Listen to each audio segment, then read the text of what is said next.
भगवान शिव कहते हैं गरीबी से मुक्ति के लिए इन 3 बातों को किसी से ना बताएं। प्रिय भक्तगण, आज हम आपको कथा सुनाने जा रहे हैं श्रवण का, जो सुनने मात्र से आपके जीवन में सुख समृद्धि और धन की वर्षा होगी। तो चलिए कथा प्रारंभ करते हैं। भगवान शिव माता पार्वती से कहते, ये 3 बातें मानव को कभी भी नहीं बताना चाहिए। जो मानव ये 3 बातें नहीं बताते वह इंसान कभी गरीब नहीं रहेगा। फिर माता पार्वती कहती, हे प्राणनाथ, वह कौन सी 3 बातें जिसे जान लेने से इंसान को कभी भी दुखों का सामना नहीं करना पड़ेगा। फिर भगवान शिव कहते, हे देवी, आज मैं पृथ्वी लोक पर एक सन्यासी का रूप धारण करके ये 3 बातें बताने जा रहा हूँ। कृपया आप इसे ध्यान से सुने।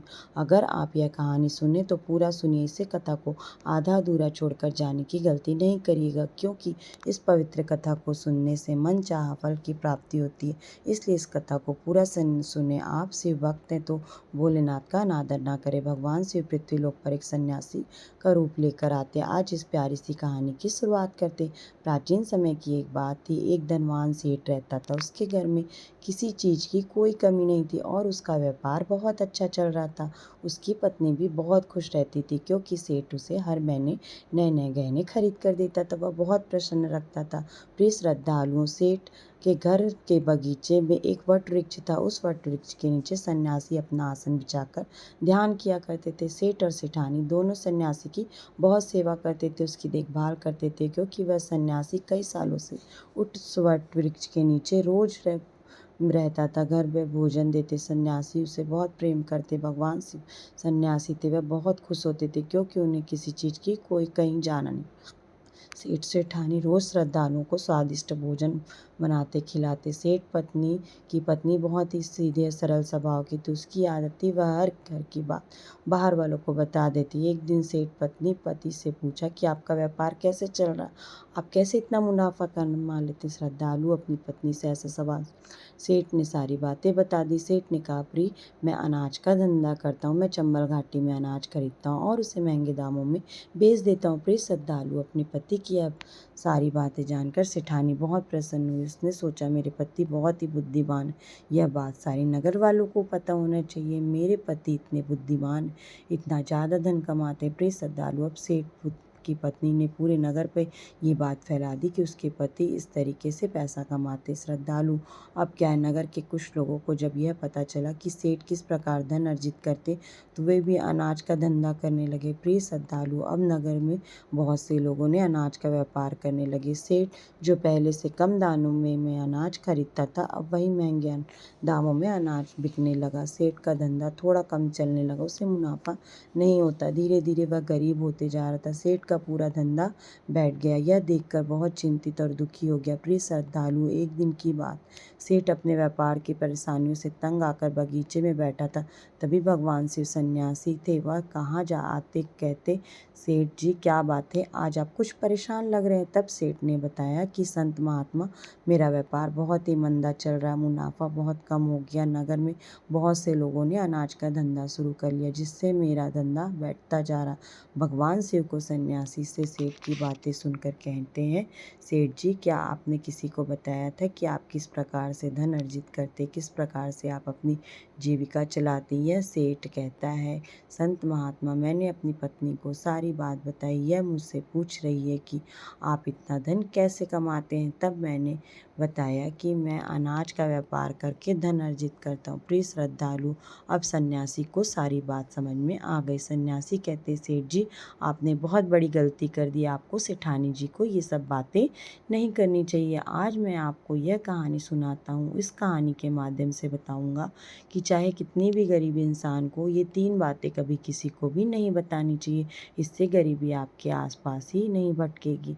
प्रिय श्रद्धालु, अब सन्यासी जो भगवान शिव थे वह अपनी कहानी आरंभ करते। सन्यासी कहते हैं, सेठ जी, एक समय की बात है। एक नगर में एक गरीब आदमी रहता था। वह इतना गरीब था कि अपने परिवार को ठीक से भोजन भी नहीं जुटा पाता। फिर सन्यासी कहते हैं, सेठ जी, गरीबी मनुष्य के लिए एक अपमानकारी दुख था।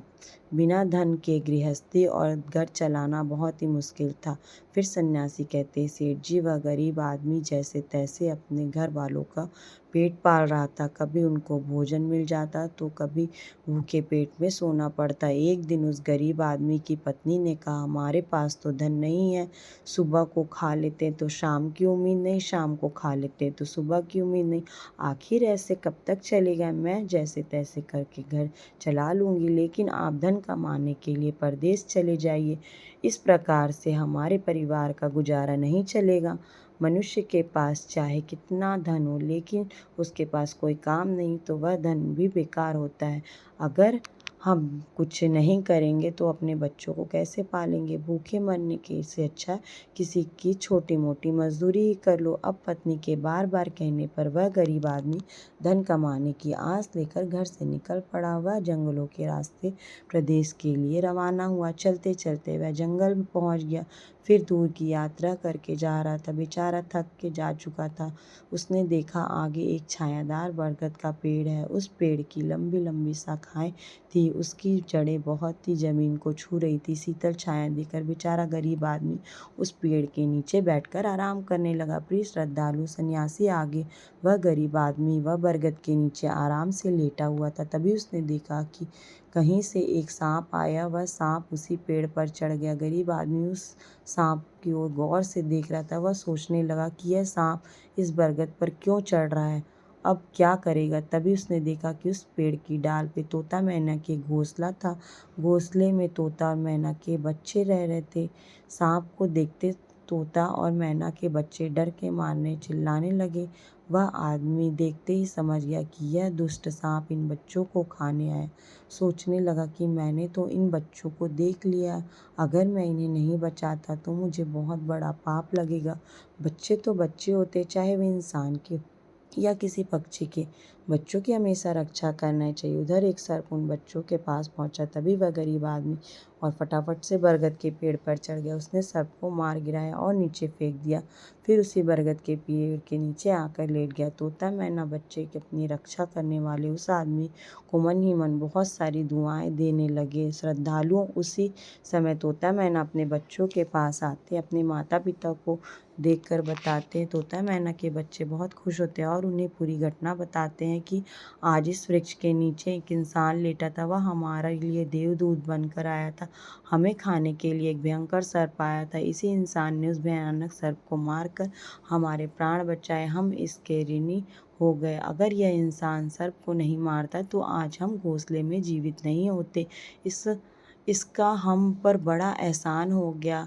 अपने बच्चों के मुख से उस मुसाफिर की प्रशंसा सुनकर तोता मैना बहुत खुश हुए। तोता और मैना उस गरीब आदमी के पास पहुंच जाता है और कहता है, मनुष्य, तुमने आज हमारे बच्चों की जान बचाकर हमें अपना ऋणी बना लिया। आप कौन और कहाँ जा रहे हो? तोता और मैना ने पूछने पर गरीब आदमी कहता है, हे पक्षियों, मैं एक गरीब आदमी हूँ, धन कमाने के लिए परदेश जा रहा हूँ। सफ़र का थका हारा हूँ, जो इस बरगद की छाया में बैठकर आराम करने लगा। तब मैंने देखा कि दुष्ट सर्प तुम्हारे बच्चों को खाने के लिए तुम्हारे घोंसले के पास जा रहा है।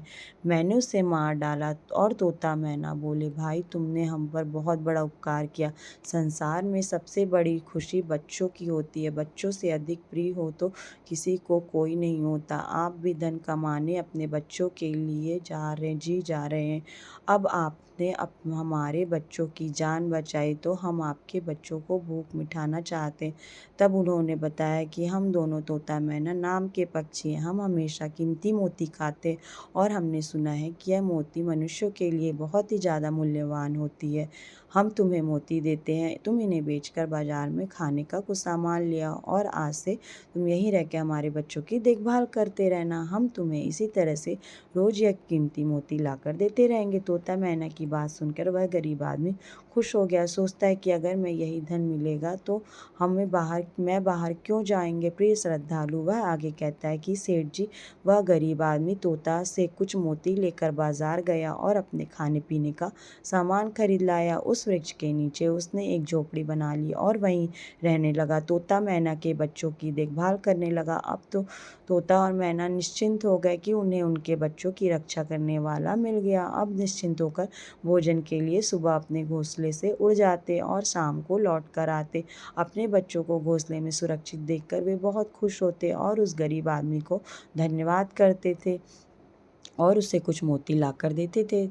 इस तरह धीरे धीरे तोता मैना की नौकरी करते करते उस गरीब व्यक्ति को 2 महीने बीत गए। इधर तोता और मैना के बच्चे भी बड़े हो गए। अब उस आदमी को अपनी पत्नी और बच्चों की याद सताने लगी। एक दिन उसने तोता मैना से कहा कि हम अपने घर जाना चाहते हैं, पता नहीं हमारी पत्नी और बच्चे कैसे होंगे। तब और तोता मैना ने बोला, हे भाई, अब तुम निश्चिंत होकर अपने घर जाओ, अपने बच्चों के साथ रहो। हमारे बच्चे भी अब उड़ने के काबिल हो गए हैं, अब कोई भय नहीं है। तुम अपनी पत्नी और बच्चों को देखो। कभी तुम्हें हमसे मिलने का मन करे तो इस स्थान पर आ जाना श्रद्धालुओं। इतना कहकर तोता और मैना उस गरीब आदमी को ढेर सारी मोती दे देते हैं। अब वह गरीब आदमी व्यक्तियों को उन मोतियों को अपने साथ लेकर अपने घर की ओर पहुंच जाता है। उसने वह मोती को अपनी पत्नी को दिखाई। उसकी पत्नी बहुत खुश हुई। उसने पूछा, पतिदेव, तुम यह कीमती मोती कहाँ से लेकर आए हो? तब हम अपने आदमी से बताता है कि हे प्यारी, मैं बीते 2 महीने से एक तोता मैना की नौकरी कर रहा था। उन्हीं ने मुझे यह कीमती मोती दिए। यह मोती बहुत ही कीमती है, अनमोल है। इन्हें बेचकर हम अपना घर बड़ा बनाएंगे, अपने बच्चों के लिए अच्छे वस्त्र ला कर देंगे और तुम्हारे लिए भी नए नए गहने बनवाएंगे। प्रिय श्रद्धालु, भगवान शिव सन्यासी रूप में कहते, सेठ जी, अब यह आदमी उन मोतियों को बेचकर बाजार में बहुत सारी चीज़ें, ज़रूरी सामान ले आया और अपना घर बनवाने लगा। वह आराम से ज़िंदगी जीने लगा। प्रिय श्रद्धालु, उस नगर में के राजा प्रताप सिंह एक अजीब रोग से ग्रसित हो गए। नगर में दूर दूर बड़े बड़े वैद्य राजा को देखने आए। अपने अपने तरीके से इलाज शुरू कर दिया, लेकिन राजा के स्वास्थ्य में कोई सुधार नहीं हुआ। जब किसी के इलाज के लिए ठीक नहीं हुआ तो एक वैद्य ने राजा से कहा, महाराज, आपकी ज़िंदगी बच सकती है। अगर आपको तोते के बच्चे का मांस मिल जाए तो आप हमेशा के लिए ठीक हो जाएंगे। इस प्रकार वैद्य की बातें सुनकर राजा प्रताप सिंह ने अपने राज्य में घोषणा करवा दी कि जो कोई भी तोता लाकर देगा उसे सोने के सिक्के दिए जाएंगे। प्रिय श्रद्धालु, धीरे धीरे यह बात पूरे राज्य में फैल गई। जब लोगों ने तोते की तलाश में इधर उधर गए तब पर किसी को तोता नहीं मिला। एक दिन गरीब आदमी की स्त्री अपने पड़ोस में कुछ स्त्रियों के साथ बैठकर बातें कर रही थी। कुछ घर गृहस्थी की बातें कर रही थी। बातों ही बातों में तोते की चर्चा छिड़ गई। एक स्त्री बोली, बहन, क्या तुम्हें पता है, राजा साहब ने तोते का बच्चा लाने का आदेश दिया है।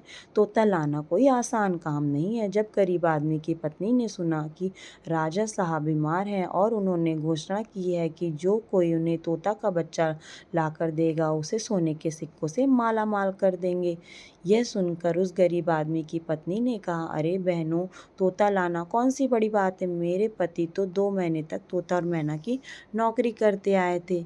वह एक दिन में कई तोते ला सकते। इतना कहने के बाद यह बग अपने घर चली गई। नगर की स्त्रियों ने अपनी बात सुनी और अपने पतियों को बताई। धीरे धीरे यह बात पूरे नगर में फैल गई। राजा ने भी सुना कि उसके राज्य में एक व्यक्ति जो तोता मैना के पास नौकरी करके आया है। राजा ने अपने सैनिकों को आदेश दिया कि उस आदमी को पकड़कर घर ले आएं और उससे कहें कि वो तोता का बच्चा लाकर दे। राजा ने कहा, इसके बदले में हम तुम्हें मुंह मांगा इनाम देंगे। यह सुनकर वह आदमी घबरा गया और बोला, महाराज, आप मेरे प्राण ले लो पर मैं आपको तोता का बच्चा लाकर नहीं दे सकता। मैंने तो उसकी जान बचाई है। एक रक्षक भक्षक कैसे बन सकता। उसके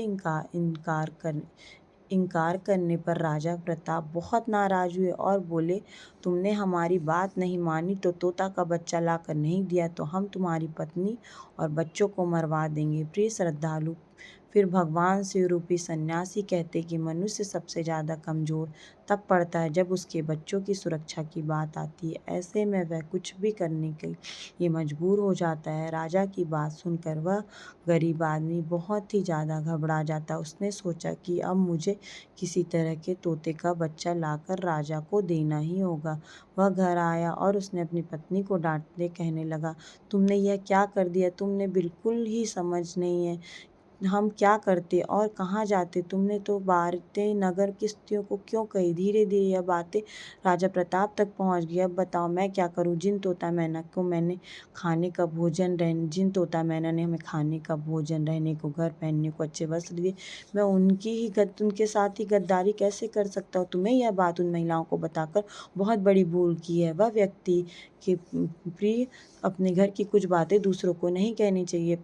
पहली बात है, घर में कितना धन, आपकी कमाई के स्रोत क्या है, यह बातें दूसरों से कभी नहीं बताना चाहिए। दूसरी बात है, घर में आपसी प्रेम की बातें, पति पत्नी के प्रेम की बातें बाहर वालों के सामने नहीं करनी चाहिए। तीसरी बात है, आपसी लड़ाई, मतभेद, मान अपमान की बातें दूसरों के सामने नहीं करनी चाहिए, वरना लोग हमारी गुप्त बातें जानकर, हमारी कमजोरी को समझकर हमारा फ़ायदा उठाते हैं। चौथी बात है, अपनी कमजोरी दूसरों के सामने ना बताएं और अपनी पत्नी को उन्नति का राज किसी को ना बताएं। जिन बातों को कहने से आपके परिवार पर दुख आ सकता है, वे बातें कभी बाहर नहीं करनी चाहिए। खासकर उन बातों को अपनी स्त्री से ना कहें जिन बातों की घर में मान प्रतिष्ठा नष्ट होती है, परिवार पर संकट आता है, किसी की जान जाती है, परिवार में फूट पड़ती हो तो आपके रिश्ते खराब होते हैं, क्योंकि कहते हैं कि स्त्रियों के पेट में किसी तरह की बात नहीं पचती। अब वह गरीब आदमी, प्रिय तुम्हारी गलती आज हमारे परिवार को मौत के मुंह में डाल रही है। यदि तुमने इस बात को छुपा लिया होता तो आज हम निर्भय होकर घर में आनंद की जिंदगी जी रहे होते। अब राजा की आज्ञा है, तोता का बच्चा लाकर राजा को देना पड़ेगा, लेकिन ऐसा करने से मैं पापी कहलाऊंगा। जिन बच्चों के लिए मैंने देखभाल करी, उन्हें मैं मरने के से बचाया, अब मैं उन्हें किस प्रकार मौत के मुंह में डाल सकता हूँ? पत्नी कहने लगी, पति देव अब जो भी हो गया, लेकिन हमें अपने बच्चों की जिंदगी बचानी है तो आपको यह पाप करना ही पड़ेगा। प्रिय श्रद्धालु, अब वो बड़ा लाचार होता हुआ वह गरीब आदमी जंगल की ओर चल पड़ा, जहाँ पर तोता बच्चों की देखभाल करता हुआ इधर उधर तोता मैना उनके बच्चों से उस गरीब आदमी को अपने पास बुलाया आता हुआ देखा तो बहुत खुश हुए। अपने बच्चों पर अत्यंत खुश देखते हुए तोता मैना कहने लगे, अरे बच्चों, तुम इतने खुश क्यों हो रहे हो? वह तो तुम में से किसी एक को लेने आया है, लेकिन एक बात याद रखना, तुम में से जो भी इसके साथ जाएगा वह कभी लौट कर नहीं आएगा, वह नगर के राजा का भोजन बन जाएगा। प्रिय श्रद्धालु, तब तोता के बच्चों ने पूछा कि आप ऐसा क्यों बोल रहे हैं? राजा बीमार पड़ गया है, वैद्य ने उसे तोता के बच्चे का मांस खाने को कहा है, इसलिए तुम में से किसी एक को वह लेने के लिए आया है। यदि तुम में से कोई उसके साथ जाने को तैयार है तो वह भी जा सकता है। तभी उसमें से एक बच्चा कहने लगा, हे माता पिता, उस आदमी ने ही हमारी ज़िंदगी बचाई है और वह आदमी बहुत ही बड़ी मुसीबत में है, तो हमें भी उसकी मदद करनी चाहिए, चाहे हमारी जान ही क्यों ना चली जाए, लेकिन हमें उसके साथ ज़रूर जाएंगे। उधर वह आदमी उस बरगद वृक्ष के नीचे आता है और तोता मैना से अपना दुख बताता है। तब तोता मैना कहते हैं, हे भाई, तुम चिंता ना करो, हमारे बच्चे तुम्हारे साथ जाने के लिए तैयार है, तुम इनमें से किसी को एक को ले जाओ।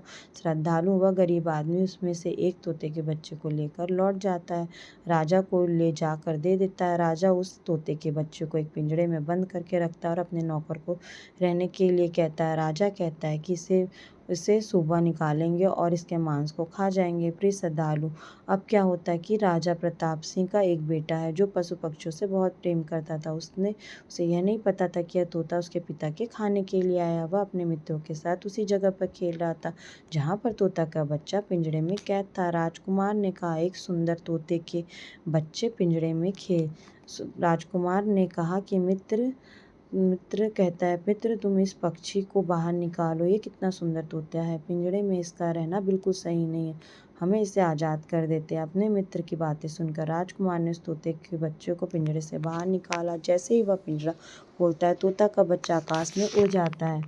धीरे धीरे यह बात राजा तक पहुंच जाती कि आपके राजकुमार ने उस तोते को छोड़ दिया है, अब आपके प्राण बचना बड़ा ही मुश्किल है। यह सुनकर राजा को बहुत ही ज़्यादा गुस्सा आता है। उन्होंने तुरंत राजकुमार को बुलाया और गुस्से में कहा, अरे नादान पुत्र, तूने उस तोते के बच्चे को क्यों छोड़ दिया?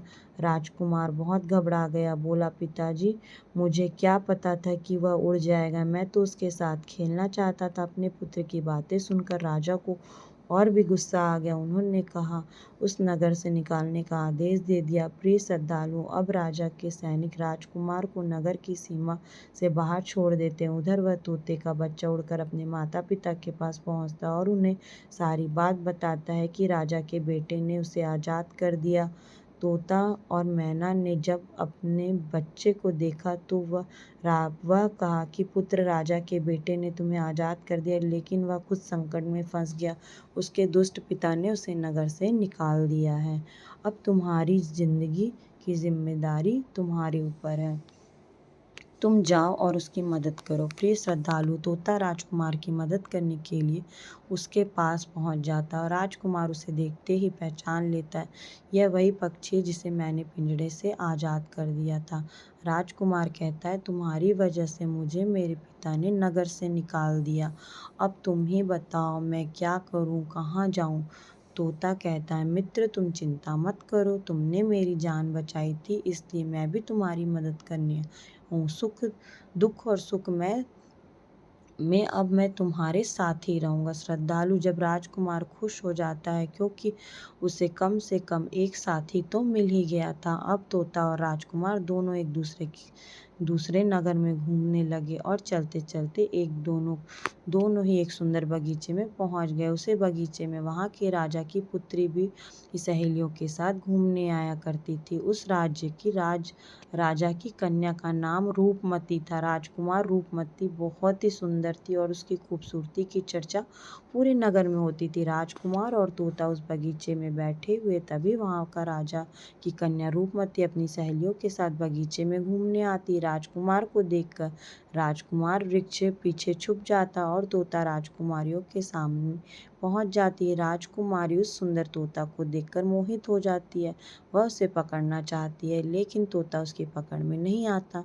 यहाँ राजकुमार राजकुमारी रूपमती की सुंदरता में मोहित हो जाता है। प्रिय श्रद्धालु, कुछ समय बगीचे में टहलने के बाद राजकुमारी महल में लौट जाती। राजकुमार पूरी तरह राजकुमार पर मोहित हो जाती है।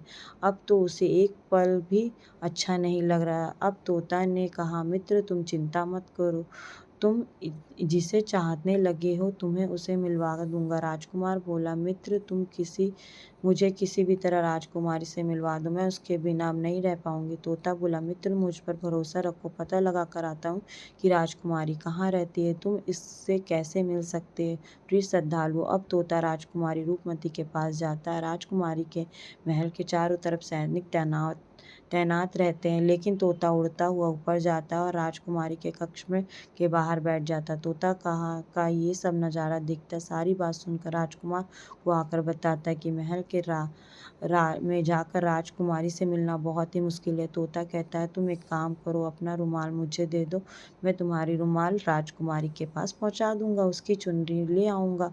प्रिय श्रद्धालु, अब तोता राजकुमार का रुमाल लेकर राजकुमारी के पास रख आता है और राजकुमारी की चुनरी साथ ले आता है। सुबह जब राजकुमारी रूपमती जागती है, देखती है कि उसकी चुनरी गायब है और उसके पास एक रुमाल रखा है।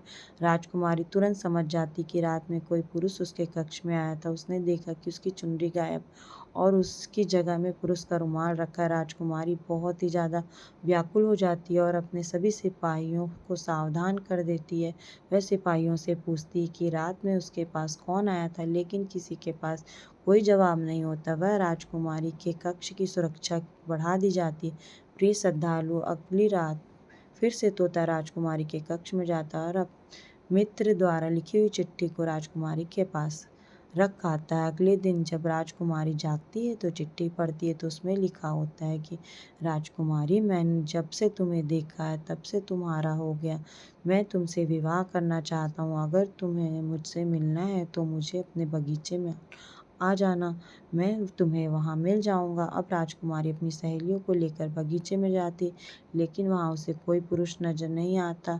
वहाँ सिर्फ तोता घूम रहा होता है। फिर उसने उस दिन देखा कि तोता राजकुमारी से कहता है, राजकुमारी तुम जिसे देख रही हो मैं तुम्हें उससे मिला सकता हूँ, लेकिन पहले तुम्हें वचन दो कि तुम यह बात अपने पिता से नहीं कहोगी और मेरे मित्र को बंदी नहीं बनाओगी। राजकुमारी ने वचन दिया कि मैं उसे बंदी नहीं बनाऊंगी, उससे मिलाओगे।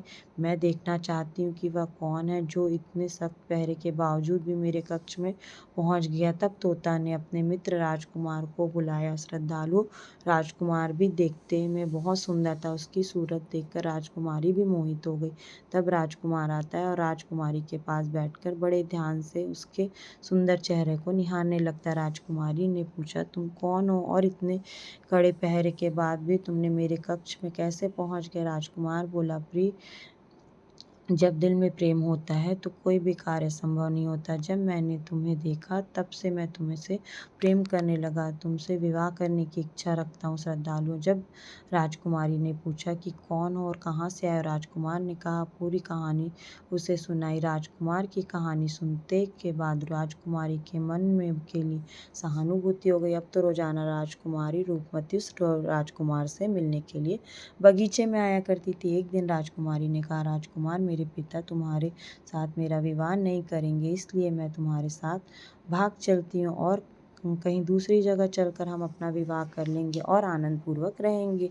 प्रिय श्रद्धालु, अब वही होता है। राजकुमारी उस राजकुमार के साथ घोड़े में सवार होकर भाग जाती है और काफ़ी दूर जाने के बाद वे झोपड़ी बनाते हैं और विवाह करके दोनों ही साथ में रहने लगते हैं।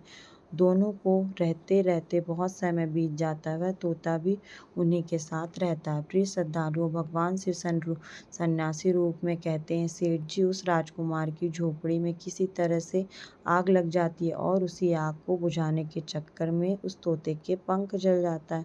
तब तोता ने कहा, देखो मित्र, अब आप अपने घर चले जाइए।